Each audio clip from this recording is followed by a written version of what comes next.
Oh, I'm live. Okay.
Hi.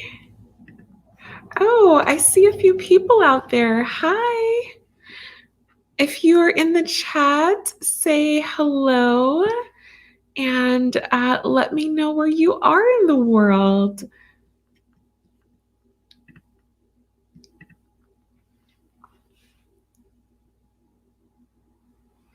Hi, I see some folks coming on. Hello to everyone.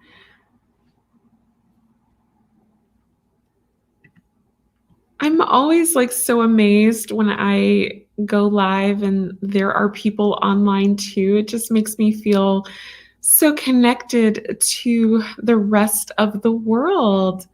Ooh, okay. I see some comments. We have Tammy Reed. She says, hello, Senegal. Hi, Senegal. Hello, beautiful. Hi. Tracy says hello. Hi from the Gambia. Axtoni, you're in London. Okay. And we have Delaware in the house. Very nice. Hi. Alex says, marry me. Uh, that's very sweet, Alex. Okay, everyone. So, you know how I am. I like to just jump right in. So, I'm going to go ahead and get started. I am DJ and I run this channel. And essentially, I am here to learn about the world and to share more information with the world and to really provide a platform for us to become educated about one another, particularly for those folks in the diaspora as well as on the continent. So today, I'm not going to keep you very long, but I just wanted to share that it is a federal holiday in the United States of America today. So I know that we have folks from all over the world. I see you in Senegal and in Gambia and in the UK, in London. And so I wanted to take this opportunity to share that today is what we call in America MLK Day. And that's short for Martin Luther King Day. And so this is a federal holiday in the United States where we do not work, but instead we are off for the entire day in order to reflect on the life of Dr. Martin Luther King Jr. Oftentimes, people will participate in acts of service to honor his life. So it's very common for people to go out and volunteer on this day. With everything happening with the world right now, the situation, of course, people are staying inside, and I am no exception. So, in lieu of going out and volunteering, I wanted to come on and just share a little bit of information about Dr. Martin Luther King. If that sounds good to you, put a thumbs up in the chat and we will go ahead and get started. Oh, I'm seeing there's some competition. Well, hey, you all know that in Africa, if you want a wife, you have to meet very specific standards. So I know in Ethiopia, there's like cow jumping. I know in other places, there is the dowry and the bride price. So if you are to marry, I definitely need to see those standards met. Okay, awesome. So I see a thumbs up. So I'm going to go ahead and bring out my trusty globe. You all know that this is one of my favorite things that I own because I love to travel and it helps remind me that I am just one person in the world. So I'm going to spin it. And where do you all think that we're going today in honor of Dr. King? Any guesses from the title? Oh, that's Africa. Any guesses? Oh, Malaysia. All right, let's see. So today we are actually going to India. Can you see that? We're going to India. Yes, Alex. Oh my gosh, amazing. Oh my gosh, FBA, you got it right too.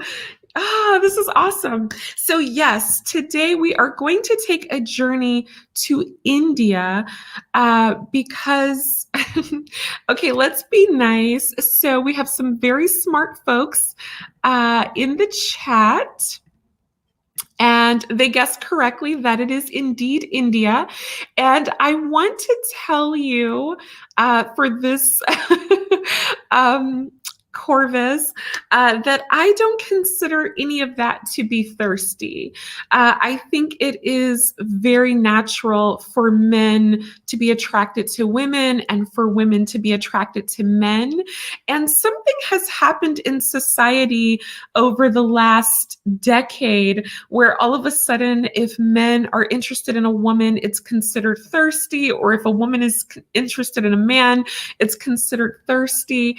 And honestly, I don't see it that way. I think it's very natural for men to be interested in women. And I think that's a very good and positive thing. So for the fellas on my channel, I don't believe in a such thing as thirstiness or being thirsty. I think we are all humans and it's natural for humans to be attracted to one another. So thank you for reminding me to share that tidbit. Gandhi is going to figure into this story. So I'm going to actually read an opening portion from a book that I'm reading, and I will leave the link in the chat. But it's called Caste and the Origin of Our Discontents. And it's written by Isabel Wilkerson, who is a Pulitzer Prize winning author. And she's written an amazing book on the Jim Crow era. So she's a writer, but I consider her to be more of a historian, quite frankly. She's so good at bringing the history together in a comprehensive fashion. So in this book, Caste, she's actually telling the story of how Dr. King traveled to India and what he learned there and what he brought back to America. So what I'm going to do is I'm going to read this part verbatim and then I'm going to discuss. It shouldn't be too long, just a couple of pages, but I really want to get this part right. So this is chapter 3, An American Untouchable. In the winter of 1959, after leading the Montgomery bus boycott that arose from the arrest of Rosa Parks and before the trials and triumphs to come, Martin Luther King Jr. and his wife, Coretta, landed in India, in the city then known as Bombay, to visit the land of Mohandas Gandhi, the father of nonviolent protest. They were covered in garlands upon arrival, and King told reporters, "To other countries, I may go as a tourist, but to India, I come as a pilgrim." He had long dreamed of going to India, and they stayed an entire month at the invitation of Prime Minister Jawaharlal Nehru. King wanted to see for himself the place whose fight for freedom from the British rule had inspired his fight for justice in America. He wanted to see the so-called untouchables, the lowest caste in the ancient Indian caste system, whom he had read of and whom he had sympathy for, but who had still been left behind after India gained its independence a decade before. He discovered that people in India had been following the trials of his own oppressed people in America, and they knew of the bus boycott he had led. Wherever he went, the people on the streets of Bombay and Delhi crowded around him. They wanted autographs. One afternoon, King and his wife journeyed to the southern tip of the country, to the city of Trivandrum in the state of Kerala. And they visited with high school students whose families had been untouchables. The principal made the introduction. "Young people," he said, "I would like to present to you a fellow untouchable from the United States of America." King was floored. He had not expected that term to be applied to him. He was, in fact, put off by it at first. He had flown in from another continent, had dined with the prime minister. He didn't see the connection, did not see what the Indian caste system had to do with him directly. He didn't see why the lowest caste people in India would view him, an American Negro and a distinguished visitor, as low caste like themselves. He wrote, "For a moment, I was a bit shocked and peeved that I would be referred to as an untouchable." Then he began to think about the reality of the lives of the people he was fighting for.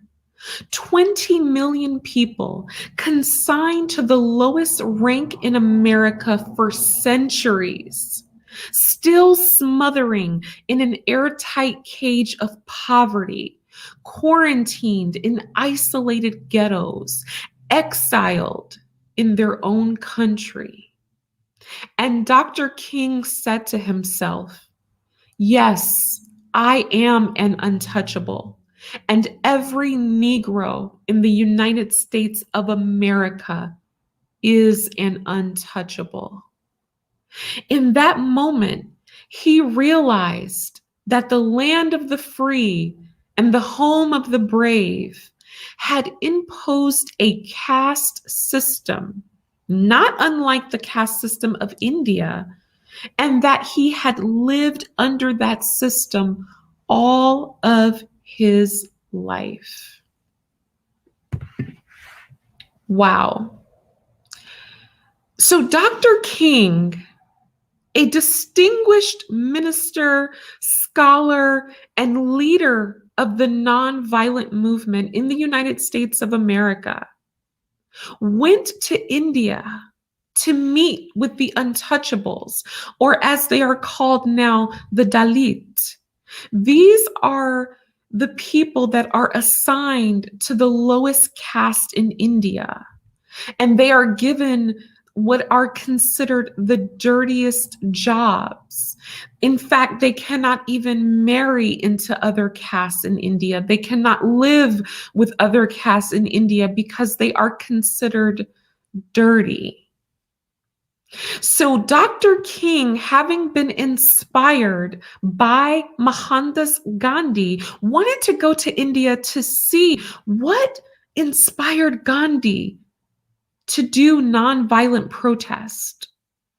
And when he met with the untouchables, they looked at him and they said, "You're an untouchable just like we are." And this was shocking to Dr. King because Dr. King is like, "I'm an American. I'm a distinguished scholar. I'm a leader. I'm eating with the prime minister. How can I be an untouchable like you?" But as he began to reflect and to study and to think about the parallels between the caste system in India and the caste system in America, he realized that what we see in America is so much deeper than race. Race is a social construct. What we are often seeing is caste. And that forever changed Dr. King's understanding of what the true issue of the Negro in America was. So I'm going to leave it there. Each week or every couple of weeks, I will get into a different portion of the book, but I thought that it would be so fitting on MLK Day to share that portion and speak to the issue of caste. All right. What do you think of that? Are you surprised that Dr. King was considered to be an untouchable in India? Let me know in the comments and I'm going to catch up. So someone says, that book is on my Amazon list. I highly recommend reading it. It blew my mind. I'm still in a state of like, wow, from reading it. I'm a book lover. I love to read. I read very often. And this is the most important book that I have read, I would say all year and probably in the last several years. Someone said, "Greetings, what did I miss?" So essentially, I was just sharing with everyone here that today is a federal holiday in the United States of America. It is MLK Day, and we do not work on this day in honor of Dr. Martin Luther King Jr. And I wanted to share, number one, why we don't work on this day. It's to reflect on his life and his legacy. And I think that is so incredible that as a country, we all take a moment to stop whatever we're doing and to think of Dr. King. And since I have all of you beautiful, awesome people from all over the world, I wanted to share that with you because this is not a holiday where you are. And the second thing that I did was I read a portion of the book of Caste, written by Isabel Wilkerson. And it was basically speaking to Dr. King's trip to India and how he was considered to be among the lowest caste, the untouchables, or what we call today the Dalit. And this was very shocking for Dr. King because he was very distinguished in America and across the world. And so upon further reflection, Dr. King said, yes, we do have a caste system in America. And in fact, every American Negro is what they called it. But today we would say Black or African American is in fact an untouchable. So yes, let me catch up on some comments. Oh, and should I drop the link for anyone to come on if you want to share any thoughts about Dr. King, his legacy, what it means to you, or just how you like to spend this day? I would love to hear how other people celebrate the legacy of Dr. King. So if I should drop the link for anyone to come on, definitely let me know. Otherwise, I will keep this short just in honor of the day. Absolutely. India was colonized by the British, anti Blackness. And someone says social constructs are very real things. Caste and race may be social constructs, but they affect your reality in very tangible ways. Correct. And Alex says, I'll come. Okay, cool. I will drop the link so that you can share your thoughts on the legacy of Dr. King and Caste as well. And I believe it's pronounced Kandake, says, Hi there, I just joined. I never knew the MLK went to India. We have Africans in India. They are called Siddhis. We are all children of Yah who was scattered. Okay, so that actually leads me to a point that I wanted to make. So thank you so much for this comment, Kandake. And if I'm pronouncing your name incorrectly, my apologies. So, number one, I'm super glad that I was able to share something new with you, which is that Dr. King did go to India to meet with the untouchable class. And there are indeed African descended people in India. And I want to touch on the last part of the comment about being descendants of a higher power, because I've seen this comment pop up quite a bit in my comment section, and this actually plays into caste. So I'm going to flip to the part of the book. I'm on my Kindle, and there's a section called The 8 Pillars of Caste. And if you can see it, I don't know if you can see it. Oh no, it's too bright. Okay, it's too bright. But it's called The 8 Pillars of Caste. And oh, let me bring on Alex and I will finish that thought. Alex? Okay, I see him there. Alex, can you click to, oh, there you go. Hi. Hi, Alex.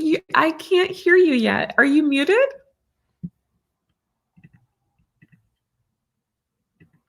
Oh, okay. It says that your mic isn't connected. So you have to connect your mic. We can't hear you.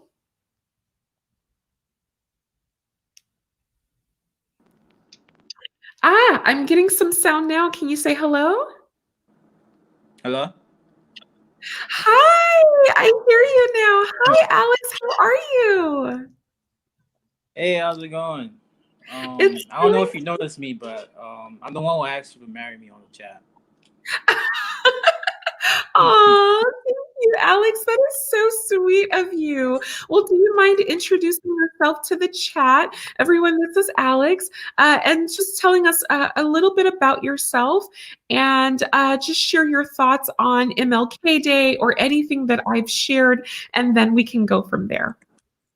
Alright, okay, so my name is Alex. Currently live right now in America in the DMV area, which is, DC, Maryland, and Virginia. I live in DMV? yeah, have you heard of it? Oh, yeah, yeah. Yeah, I live in Northern Virginia right now, but I was born in Cameroon. Um, yeah, Oh. yeah, northwestern Cameroon, and I moved to the U.S. when I was like around 10 years old, and Mhm. now I'm 15. So no, I'm I'm not Oh. 15. Stop, stop, stop. Okay, no, okay. If I'm you're not under the 15. age of 18, I I'm can't have you. 25. I'm 25. Okay. We don't do I children meant to over say here. I meant to say it's been 15 years since I came to US. So Okay, I've been in okay, this country since I was 10. So your channel is pretty interesting to me because like okay. it's all So about the connection between Africa and America and diaspora. So yeah. So vous avez 25 ans. ouais, je suis 25 ans. Okay, okay. So Yeah, he is 25. So for everyone out there I in the am chat, 25. because I don't want them to say, DJ, you had No, a young man. So he's verifying that never. he's 25. Uh, Yes, okay, 25 years old. okay, awesome. So, Alex, why don't you share your thoughts with me? Your anything that you wanted to share, and let's say about 5 minutes. Okay, all right. Well, I thought the passage in the book was pretty interesting. I haven't read the book myself, but I am familiar with like the Indian caste system. I've been around Indian people in the U.S. and they've explained it to me. And I would say it definitely is similar in a way to like the caste system that is present in the U.S. Mm, Um, the only difference is I would say the U.S. is a little bit more relaxed with it. The U.S. has become a little bit more relaxed with their whole racial system compared to like probably what India is going through right now.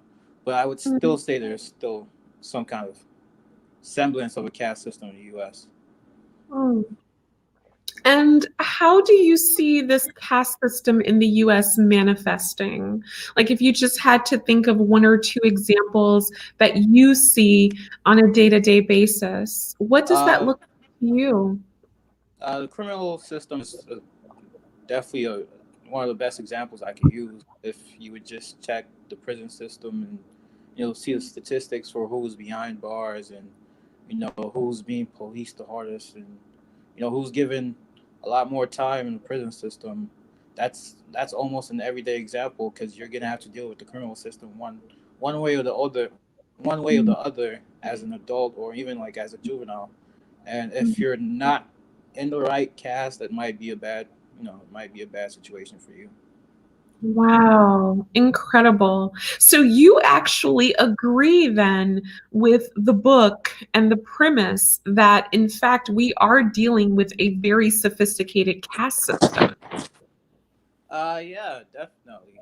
I think it's one of the reasons why you're seeing so many black well, maybe not so many, but a lot of black Americans who are eager to leave the country and Mm, go to places in Africa where you think might not be the best places or might not be as wealthy, but mm, you have to realize that they grew up in a system where they didn't feel like they were um at on the top, or they didn't feel like they could break the mold and make something out of themselves because they're being expected to be in a certain position in this system.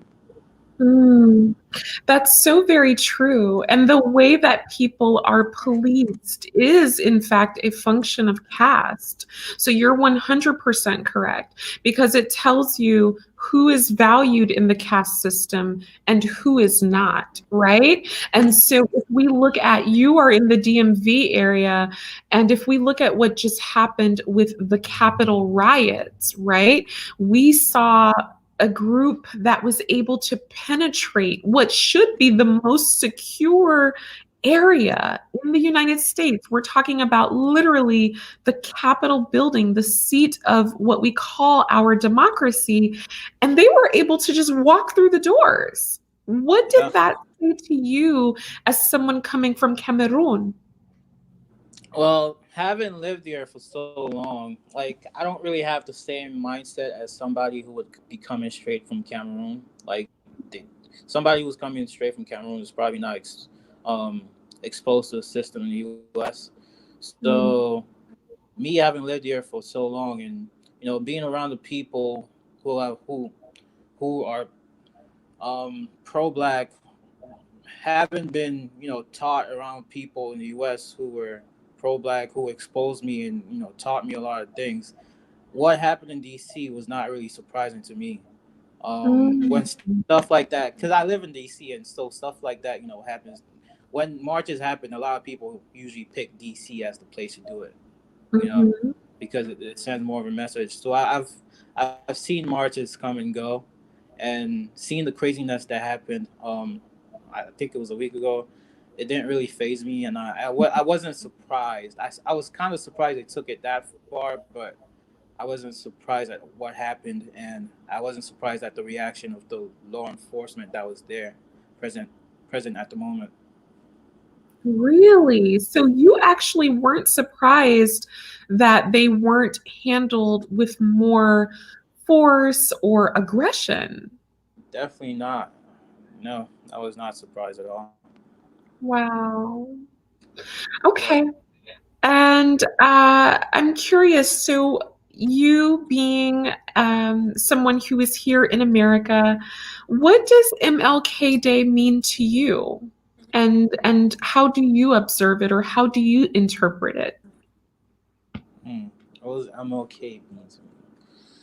MLK Day for me, just the remembrance of who he was. He was a great person. Um, I may not agree with everything he pushed as an ideology, but Mm, he fought for his people. That's for sure, and he died for his people. And mm, because of that, I would feel like the African American population is in a better place now because of what he's done.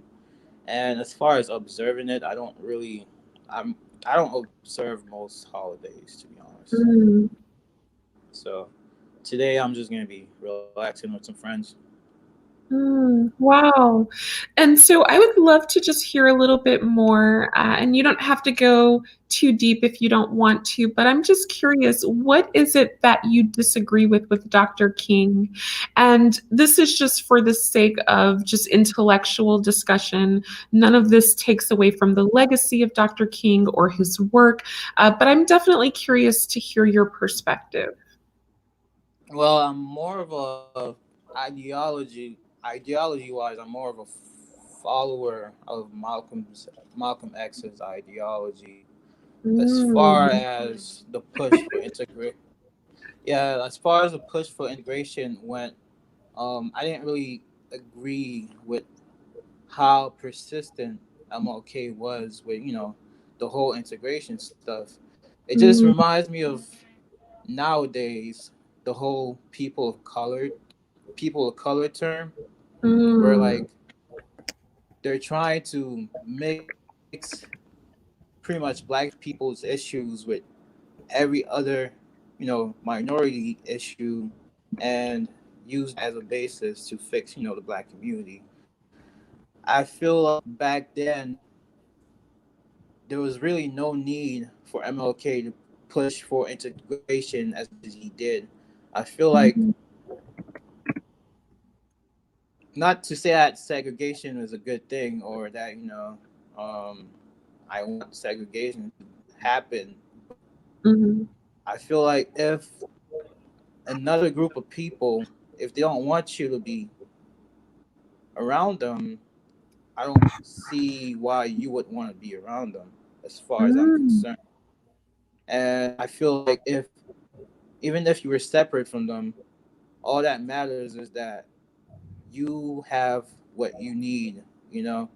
Because Malcolm X, he was fine with being separate from white society, as long as the society he was in and the communities he was in was well taken care of, as long as there were businesses there, as long as the people there were thriving, as long as they're making something out of their lives.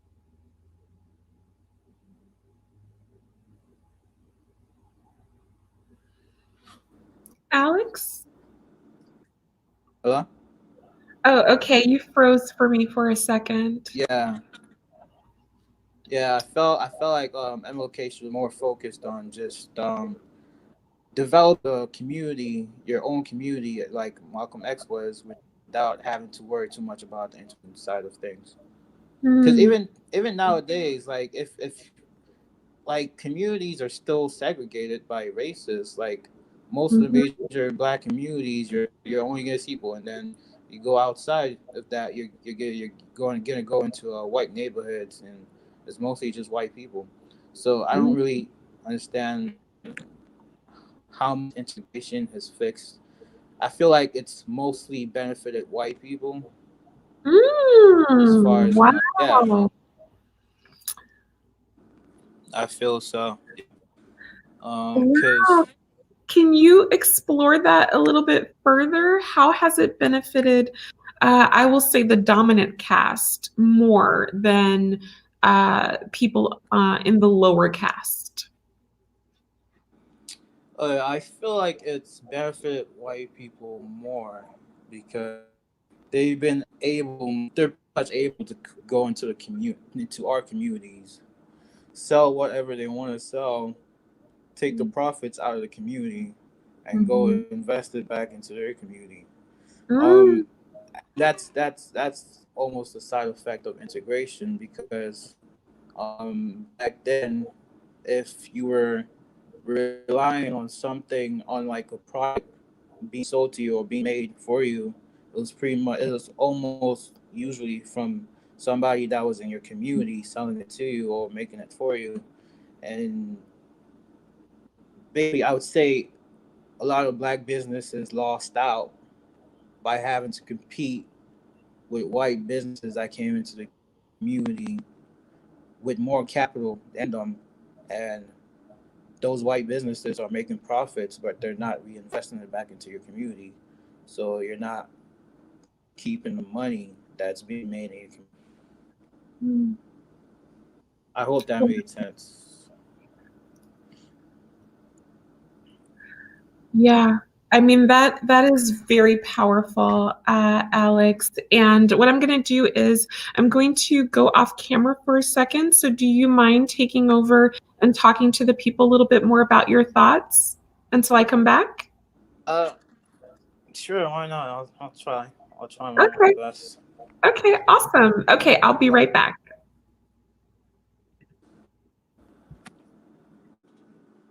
Um, I'm taking over for DJ now, and basically, I just want to say happy MLK Day to everybody who's out there, whether you celebrate it or not. You know, we're celebrating a really great man who went above and beyond for the benefit of everyone else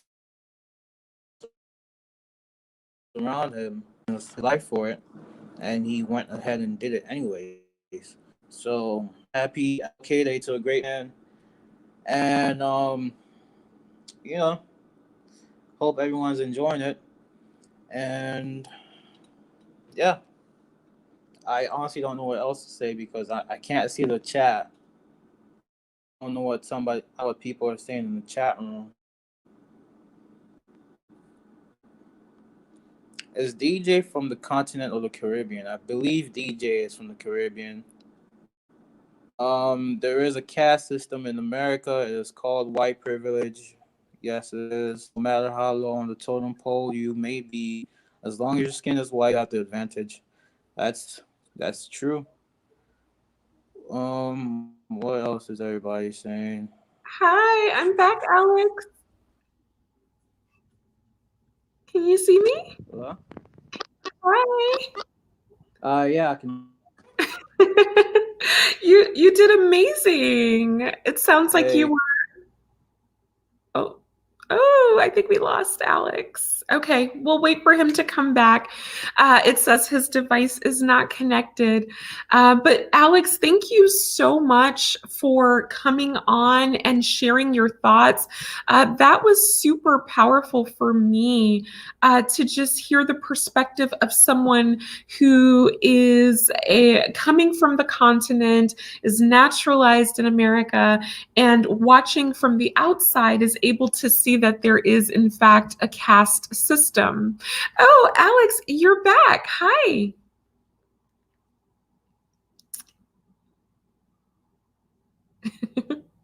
You're muted again.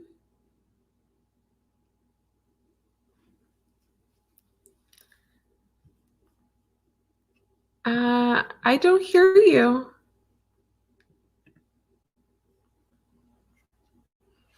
Can you turn your sound up?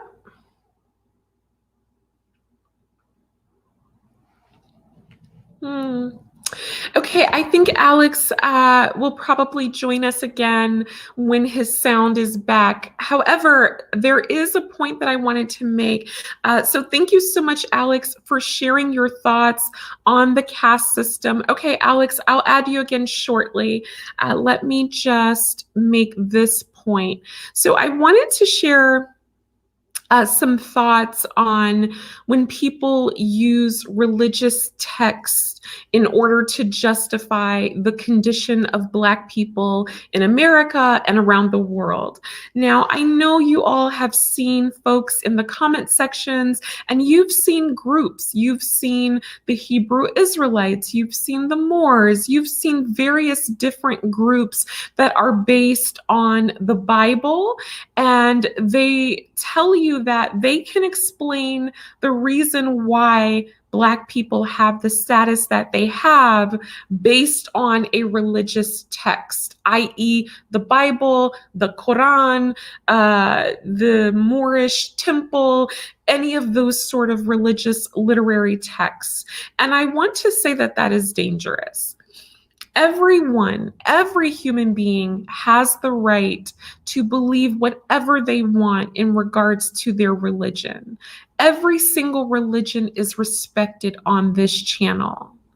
That said, when we are discussing facts and we are discussing history, I cannot allow religious texts, i.e., the Bible, to be used to justify the condition of Black people. Because truthfully, there is no justification for that.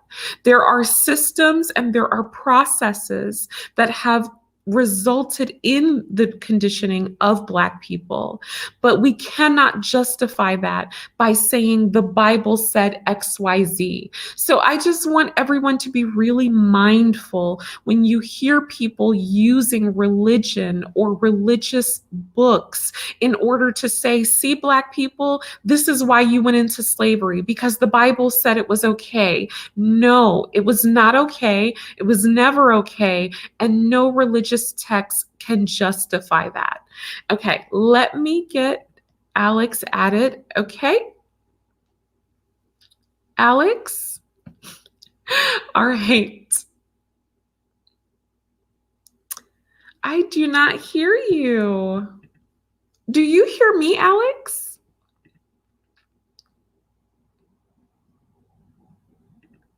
Do you hear me? So you hear me, but I don't hear you.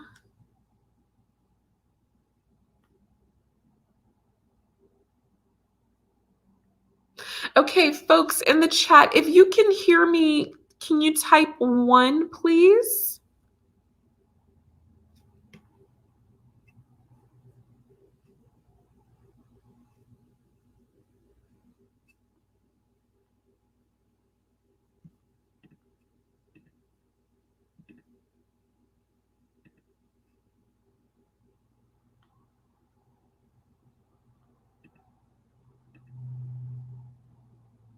Okay, so I'm getting some ones. So folks in the chat can hear me. So Alex, I think there's something going on with your sound because they're able to hear me, but we're not able to hear you. So if you want to troubleshoot and come back, like go out and come back and troubleshoot. Okay, so Alex is going to go out and he'll come back. Hi to everyone that's joining. I see some familiar faces. And so, yes, I just wanted to be clear that it is very dangerous to use religion in order to justify why Black people were enslaved. And in fact, that is the first pillar of caste, which is, one moment, divine will and the laws of nature. So, divine will and the laws of nature are the first pillar of caste. So, first, there has to be an explanation for why a particular group is on the bottom. And what we've seen in multiple societies, that the way that is done is using religion. Okay, 1 second. Okay, Alex? Hey, how's it going? It's going well. 1 second. Uh, Let me do some troubleshooting. I'm gonna go off camera. I'll be right back. all right.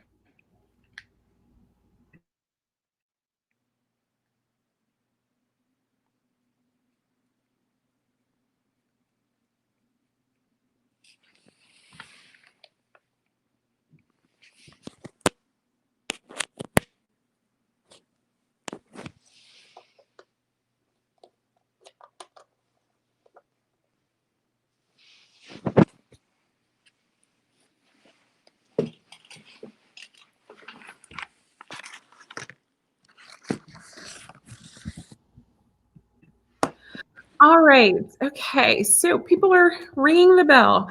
Okay. So Alex, you're good? Yeah, can you hear me now? Yes, I can hear you All very right. well. So Awesome. one thing that I was speaking about was the first pillar of caste. So Isabel Wilkerson identified 8 pillars that define a caste system. And the very first one is divine will and the laws of nature. Essentially, every society known to man that has a caste system uses some sort of religious text in order to justify why a particular group of people are enslaved, why they are on the bottom. And I'm looking at the notes now from the book, and she speaks about the ancient Hindu texts of India, known as the Manu, where the all knowing was seated in contemplation when the great men approached him and asked him, "Please, Lord, tell us precisely and in the proper order the laws of all the social classes, as well as those in between." And so this is where the Indian caste system comes from, because the Brahmin were placed on the top and the untouchables or the Dalit were placed on the bottom. Now, let's look at the American caste system, which is predicated not on the Indian text of the Manu, right? But it's predicated on the The Bible. Bible, the Yeah. religious text of Christianity. And in the Bible, we have the story of Noah and one of his sons, known in the book as the character Ham. Ham, Yeah. right? I Who was just supposed, I was hearing you talk to the audience about not using, biblical context, explain why black people are in the situation that they're in. And yeah, that just brought me to the story about Ham. I personally haven't read the Bible myself, but I've heard multiple people use that as as the reason, as justification basically for why black people were enslaved. So wow. I'm in the same boat as you. I do not like that at all. That's Mm, it's just I don't know how you can even use the Bible to justify a thing like that, and mm, not to even mention that black people are really not the only ones who've been enslaved. So if you're mm. going to use the Bible to justify black people being enslaved, what are you going to use to justify everyone else who was enslaved? So Wow.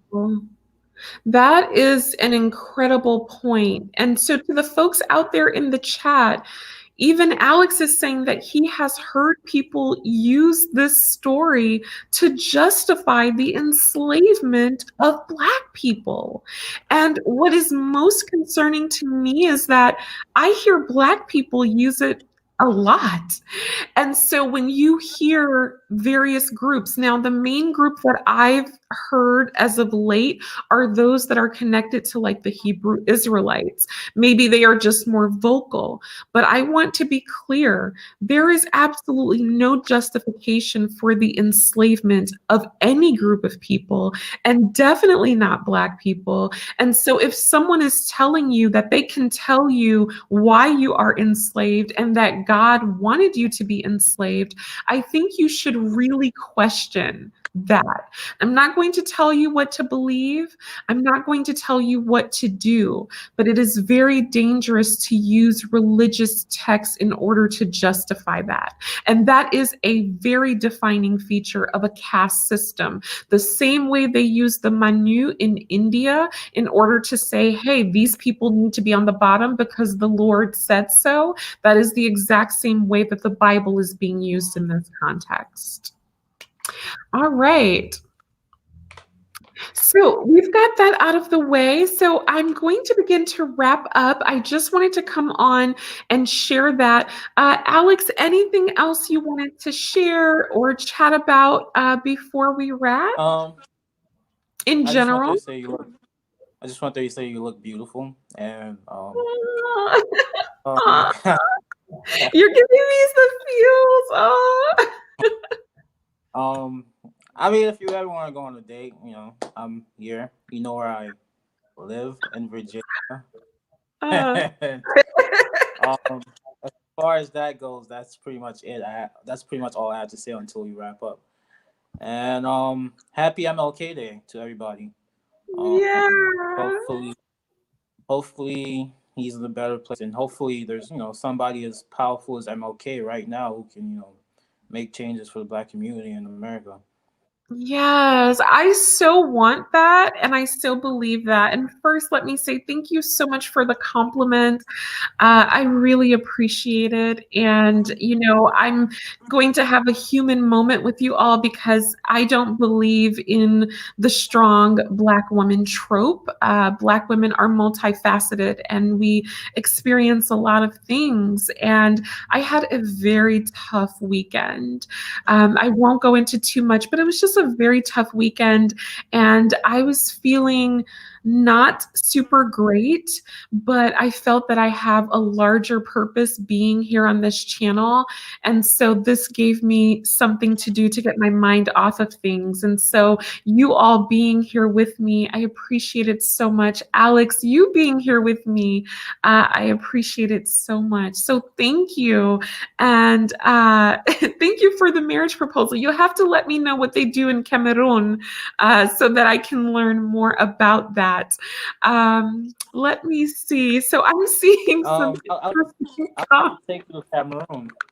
I would Well, have to take you to my village.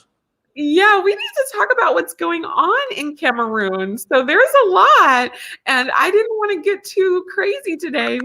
We're being peaceful on MLK Day, but we need to talk about what's going on with how do I describe it? The situation going on between the Anglophone and the Francophones. So hold on, Alex, don't go so far. Tabitha says ES had a part in ruining my marriage. My mate listened to her and decided to leave our family. Tabitha, are you able to come on? I will drop the link for you.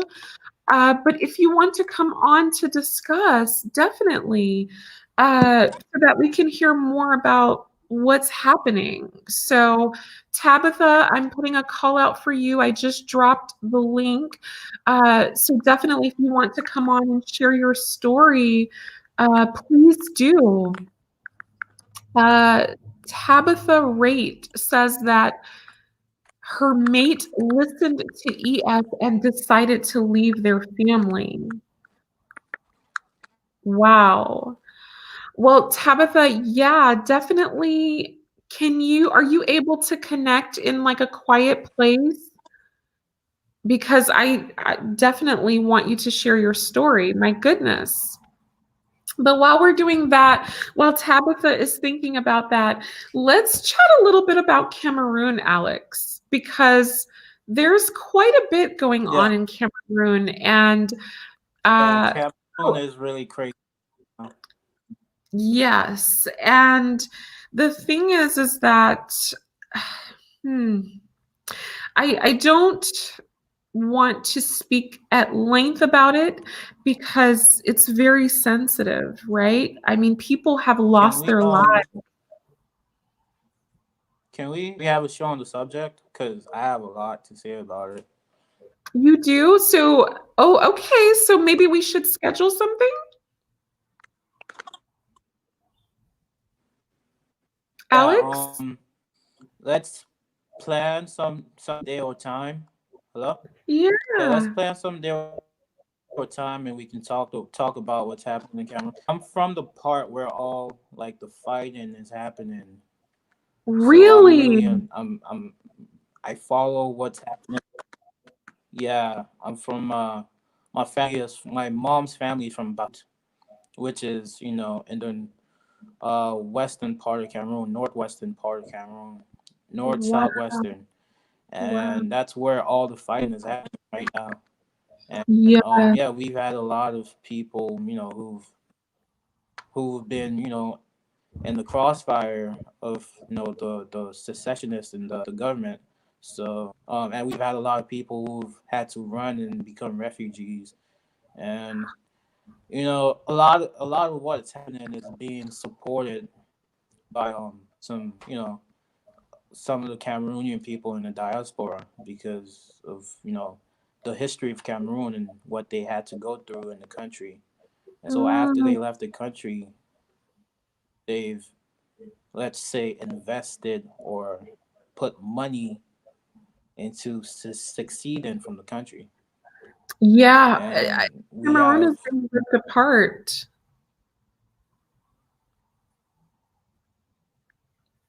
Alex. yeah. And so we're in the situation we're in right now. And it's been Yeah, going on for like 4 years. And international bodies have not tried to stop it because of the fact that France has a lot invested in, and so whenever somebody's trying to talk talk throughout a peace fire or something, or try to settle something with the secessionists, France lobbies it, or France tries its best to keep what's happening in Cameroon from being exposed to the outer world. So yeah, it's a lot. yeah, absolutely. Well, my heart goes out to you, Alex, and to the Cameroonian people. I do want to bring your story out, so you are right. Let's schedule something for another day and we can get in depth on it so that we can actually have a show dedicated to it. I'm going to put the information on the screen. Uh, so this is my Cash App. If you ever want to support the channel, I greatly appreciate it. It's Shetty DJ. And then for contacting me, and Alex, if you can take this down as well so that we can set up the interview. This is the email for the channel. So it's ADD_TV at outlook.com. So please email me there so that we can set things up and get things rolling for the Cameroon interview. And that goes for Tabitha in the chat as well. If you would like to share your story about what's happening with the Ghana situation, Tabitha, please go ahead and reach out to me directly at add_TV at outlook.com. That is the email address on the screen. And anyone that wants to reach out with a story or an interview, this is where I take inquiries. And then last but not least, this is the PayPal for the channel, add_give at outlook.com. If you ever want to show support, it's always greatly appreciated. And of course, ADD stands for African Diaspora Digest. So I'm going to go ahead and wrap things up here. Alex, thank you so much for coming on and just sharing your thoughts on MLK Day, on the caste system. And also, I'm really looking forward to speaking with you about Cameroon. So we're going to get working on that. Yeah, it was nice to be on the show as well. And hope you have a good day. And look forward to talking to you again Okay, for the thank next you. show. Okay, thank you. And you got the email, right? And the next show, yeah, I got the email. On the next show, I'm gonna get a haircut and everything. I'm gonna get the camera ready. Listen, listen, Alex is coming back I'm hard gonna on look the as next ready as show. you. Alex said he's getting a haircut. He's going to have a beard the next time we see him. Like, y'all are not even ready for what Alex is about to do. So I'm looking forward to it too, Alex. So, au revoir. Oh, Au revoir. all right. See ya. Okay, Peace. à tout à l'heure. Wow. Alex said he's going to come back and he is going to have a haircut. He's going to have a beard. Well, I put that part on there, but no, but thank you so much, Alex. I appreciate you for coming on. Merci beaucoup pour ton commentaire. I really, really do appreciate it.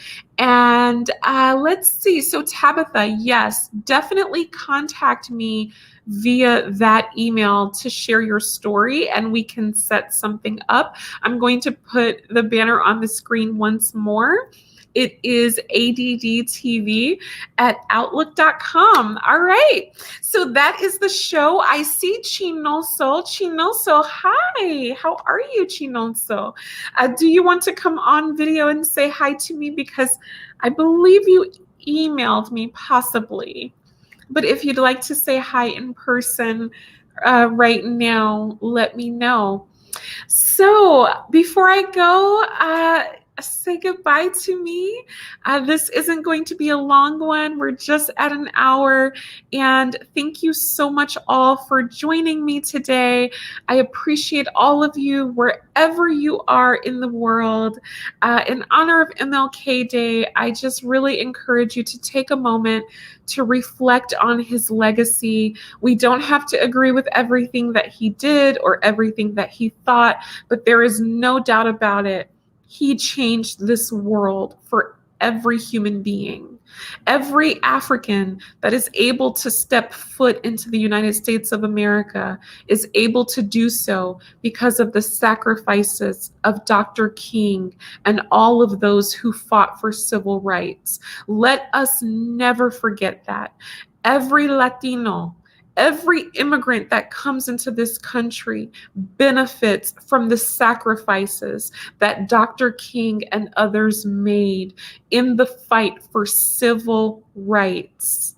So let us never forget that he changed this world. All right, that's it for me. Bye, everyone. Bye.